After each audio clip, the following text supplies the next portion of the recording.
Arafat Rahman cocoa ক্রীড়া পরিষদের কুষ্টিয়া জেলা শাখা অনুমোদিত।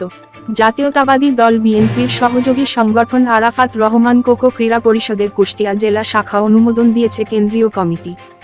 গতকাল সোমবার বিকাল 4টায় জাতীয়তাবাদী দল বিএনপির কার্যালয়ের তৃতীয় তলায় কেন্দ্রীয় সভাপতি ও সাধারণ সম্পাদকের উপস্থিতিতে কেন্দ্রীয় কমিটির নেতৃবৃন্দের মতামত অনুযায়ী কুষ্টিয়া জেলা শাখার 31 সদস্য বিশিষ্ট কমিটির অনুমোদন দেওয়া হয়।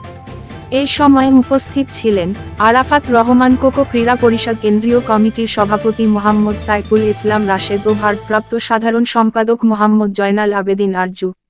সংগঠনের দাপ্তরিক দায়িত্বে পালন করেন আরাফাত রহমান কোকো ক্রীড়া পরিষদ কেন্দ্রীয় কমিটির সহসাধারণ সম্পাদক, চলতি দায়িত্ব দপ্তর ও জিয়া মঞ্চ কেন্দ্রীয় কমিটির সিনিয়র সহসাংগঠনিক সম্পাদক এবং আরাফাত রহমান কোকো ক্রীড়া পরিষদ চাঁদপুর জেলা শাখার প্রতিষ্ঠাতা সভাপতি মোহাম্মদ আবুল কালাম আজাদ। 31 সদস্য বিশিষ্ট কমিটির সুপারিশ যাচাই বাছাই করে আরাফাত রহমান কোকো ক্রীড়া পরিষদ কুষ্টিয়া জেলার শাখার মোহাম্মদ ফুহাদ রেজা ফাহিমকে আহ্বায়ক ও আসিফ রেজা শিশির মোল্লাকে সিনিয়র যুগ্ম আহ্বায়ক এবং মোহাম্মদ তহিদুল হাসান তারেককে সদস্য সচিব করে আরাফাত রহমান কোকো ক্রীড়া পরিষদ কুষ্টিয়া জেলা শাখার অনুমোদন দেওয়া হয়। এই সময় আরও উপস্থিত ছিলেন কেন্দ্রীয় কমিটির সম্মানিত উপদেষ্টা ডক্টর মোহাম্মদ নজরুল ইসলাম খান।